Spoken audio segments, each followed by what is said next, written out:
اسمه امبارح اختفيت بعرف، بس لاني روحت من الدوام. طبعا كنت كتير تعبانة امبارح عن جد. امبارح اللي هو تاني يوم صيام كان كتير اصعب من اول يوم، يعني اول يوم كان، ثاني يوم كان جد امبارح هيك حسيت عن جد. هلا اليوم طبيعي احسن، بس انه خلص بحس انه من هون لكم يوم خلص واحد بتعود يعني على الصيام. المهم شو بدكم طويل، امبارح روحت على البيت كنت تعبانة كتير، بس لعبت رياضة بالبيت شوي يعني. بعدين اخذت شاور، بعدين سحبت لكم اياها نومة للمغرب وصحيت وافطرت. بس يعني ما كان يوم حافل ابدا صراحة امبارح. وكنت مخططة انه اسوي شعري وميك اب وهيك، اعملكم طلع بيبي واعملكم هيك تجهزوا معاي. بس اصلا امبارح ما كان في اشي، ولا اليوم في اشي يعني ما في اشي مهم عزيمة او هيك. بس صراحة حابة اسوي شعر وميك اب واجهز، ويمكن اصور اشي بعدها، فعشان هيك. المهم ليه هاد كله كمان؟ عشان تجرب الدايسون. مش اول مرة بجربها، يعني انا اول ما جبناها جربتها، بس هلا بدي انه عن جد اجرب فيها شعري كويس. عرفتوا انه عن جد هيك من قلبه. اوكي، اول اشي خلوني احكي لكم ايش اول اشي رح نستخدمه. رح نستخدم هاد علشان نحمي شعرنا من الحرارة. هذا هيت بروتكتنت. انا شعري طبعا هلا ناشف كامل يعني. امبارح اخذت شاور فما فيه اشي، بس مهم كتير انه تحطوا هذا عشان يحمي شعركم من كل الحرارة اللي رح يتعرض لها. عرفتوا؟ فكويس انه تخلوه على شعركم زي هيك. اوكي جايز، زي ما انتم شايفين قسمت شعري لواحد، اثنين، وهاي الثالثة، يعني لثلاث اقسام. ليه؟ اوكي، هاي الشغلة يعني ما بعرف، هي استنتاج شخصي، مش انه قرأتها مكان او شفتها مكان، بس عن تجربة اكتشفت انه لما اقسم شعري زي هيك وما اعمله عشوائيا، انه ابلش فيه عشوائي، كتير بفرق بالفوليوم، كتير بعمل فوليوم اكتر، كتير بيطلع اضبط احلى مرتب اكتر. فما بعرف اذا هذا الحكي صح، بس انا عن تجربة I think 100% انه هذا الحكي صح، ولا اصلا يعني ما كانوا سووا هيك بالصالونات. يعني حتى لما يكون الشعر خفيف برضه بيسووا هاي الحركة، حتى لو انه ما في كتير شعر ستيل هاي الحركة بتعمل. المهم هيني قسمته 1 2 3. رح ابلش اول اشي بهذا القسم اللي تحت، بمشطه كمان مرة كويس، ورح نبلش طبعا بهاي التوتوريال او بهاي هذا التحضير. رح نستخدم الهير رولرز اللي بيجوا زي هيك. اوكي، هلا مو اذا ما عندكم من هدول تقدروا انكم بس تلفوا الخصلة. ايش تعملوا؟ تلفوها بحالها، عرفتوا؟ يعني هيك تلفوها زي ما هي هيك مدورة. اوكي، وتثبتوها بشعركم. ليه هذا الحكي؟ عشان لازم الخصل يبردوا من السخونة اللي كانوا تعرضوا لها، يبردوا ويثبتوا على شكلهم. يفضل انه يكون اوريدي ملفوفين بشكل مدور علشان يصير في عنا ثبات اكتر لبعدين، خصوصا اذا انتم من نوعية الشعر شعركم بوقع بسرعة. فهدول الخطوات يعني كتير بيأثروا على النتيجة النهائية. بزبط انكم بكل عشوائية تمسكوا السشوار او الاشي اللي عم تعملوا فيه وتستشعروا عادي، ويمكن يضلوا يثبت. بس انا بعطي هاي الخطوات لانه الصراحة هم خطوات مهمين. راح تحتاجوا مع الهير رولرز هاي اللي بتثبت الشعر زي هيك عشان تثبتوه، والهير رولرز. وفي كمان نوع باي ذا واي هاد كتير اشي حلو. يس، في هاد النوع هو كتير حلو. بيجي يعني هاي الهير رولر بتخلصوا تعملوا هيك بدل ما تثبتوا بهاي اذا ما بتحبوا. فانا رح اشوف اذا هدول بكفوا لكل شعري او رح احتاج استخدم هدول، ما بعرف، هلا حنشوف.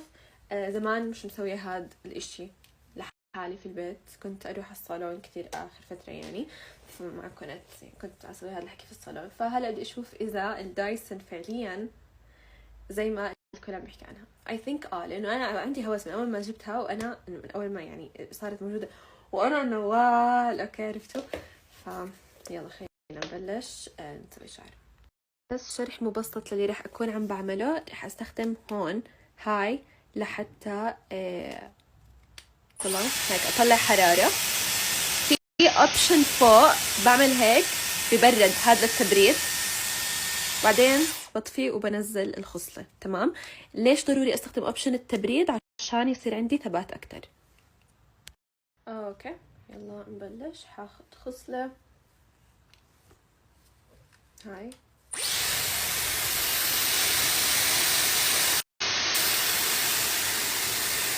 واو، كل مرة بنصدم، عن جد كل مرة بنصدم، كثير قوية. I love it، كثير حلوة. تمام، حاول احركها شوي، بعمل هيك. هلا بحط اوبشن التبريد لفوق. هلا مش سخن، هلا بارد عم بيكون على شعري. اوكي، بطفيها وبننزل. شوفوا هلا ايش رح نعمل. ناخذ الهير رولر، لا خلينا ناخذ الاكبر شوي. ناخذ الهير رولر وشو بنعمل، بنلفها زي هيك على كامل الشعر.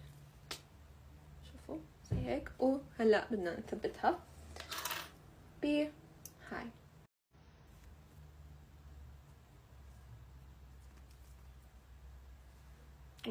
لا لازم اثبتها من فوق. اوكي معلش. اوكي تمام. هلا رح نعمل باقي الشعر. وصل لي. هلا شوفوا كمان شو التريك بالجهاز. والله حاسه حالي بسوي اعلان بس شوفوا التريك كمان من فوق، انه اذا بدكم تعملوا شعركم من هاي الجهه لازم تعملوا هيك. اذا عرفتوا لازم تلفوها عشان جهه الهواء، لانه هي بتشتغل على الهواء. اسمها دايسون اير راب، فعلى الهواء لازم هيك تعملوا. تغيروها من فوق في سويتش. هي شايفين السويتش؟ هاي 1 2 1 2 حسب اي جهه انتم عم تستخدموا. فهلا انا قلبته عشان راح استخدم الجهه الثانيه لشعري. يعني تعالوا اورجيكم لو استخدمتوا الجهه الغلط ايش بيصير. بدل ما تلف الشعر بتصير هيك تعمله لبرا. شايفين؟ يعني بتصير تاخده غلط، ما بتاخد الشعر صح. هي ما بتاخده صح. خلينا نستخدم الجهه الصح. باي ذا واي هي كتير سريعة جايز، كتير سريعة. ما في داعي انه تاخذ معكم كتير وقت. يعني هي اصلا الهدف منها انها تكون سريعة وما تاخذ وقت زي لما يكون جهاز يعني ثاني بيحتاج شغل اكثر. ف يعني انتم ما تزودوا الخطوات زيادة عشان ما ياخذ معكم كتير وقت اكسترا. عرفتوا؟ يعني انا امبارح سويت، مش امبارح، قبل امبارح اكشلي، سويت شعري بدل نص ساعة عملته بربع ساعة. ما كان بهاي الطريقة طبعا، هيك يعني عرفتوا انه مع كل هدول الخطوات سويته بدون لفافات، بس انه اخذ معي كتير اقل. يعني عرفتوا عن جد هو كتير يعني يحافظ على الوقت. اوكي حبيت عشان هيك كتير حبيت. هاي كمان لف.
اوكي جايز، استوعبت اشي انه لازم اقسم شعري 4 اجزاء مش 3 اجزاء. وفي شغله كمان، انا متاكده، تعرفوا ايش يعني متاكده، انه شعري كثفان عن قبل شهر. let's say ليه؟ والله العظيم لاني ملتزمه بالبيوتين على الاخير. خليني بس اخلص واحكي لكم عن الموضوع، لانه انا كتير حاسه شعري فرقان علي كتير. يعني انه بدون ما احسب له اشي، بدون ما احط before و after صور، بدون ما انا حاسسته فارق.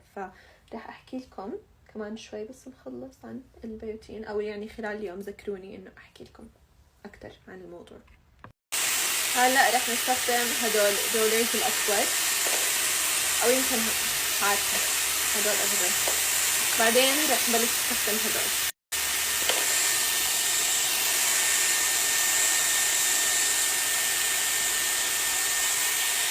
هلا بردنا، عم نبرد لانه زي ما حكيت كثير مهم. اوكي هلا بنطفي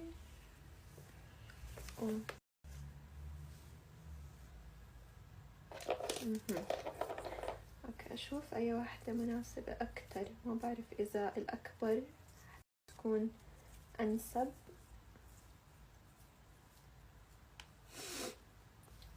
guys لا مش حاسة هذا إلها شغل تاني،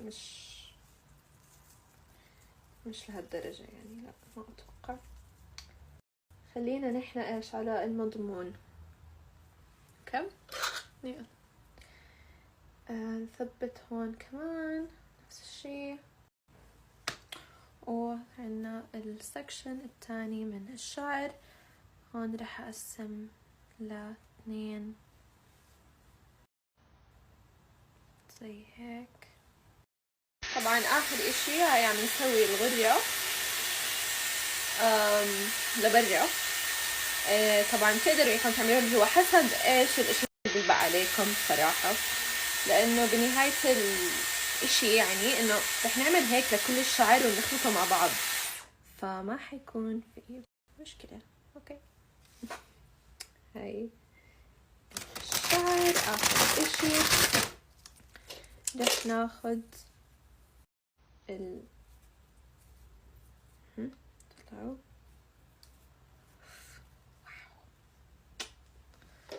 ونحط الكليب.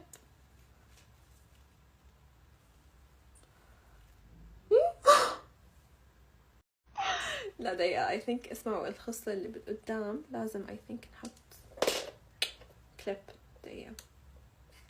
اوكي جايز هيك بنكون سوينا كل الشعر زي ما انتم شايفين. اخر خطوة راح اخد هذا مثبت الشعر وارش زي هيك فوق، عرفتوا؟ عشان هيك انه يثبتوا كمان على هذا الشكل. ورح استنى رح اسوي الميك اب تبعي، ويمكن اخليهم كمان يقعدوا يبردوا شوي اكتر، وبعدين رح نفك الشعر ونشوف النتيجة مع بعض. اسمعوا كتير متحمسة، وكان باي ذا واي سهل، بس اني كنت عم بصور وبلف شعري بلفافات وبسوي اشياء اضافية، عشان هيك اخذ شوي وقت اكتر، بس فعليا بس اخذ نص ساعة اللي هو الوقت الطبيعي اللي انا بعمل فيه شعري بالفير مثلا، عرفتوا؟ صراحة واو، يعني هذا بالحالة الطبيعية باخذ زي ما حكيت لكم ربع ساعة زي ما قلت لكم اول اشي.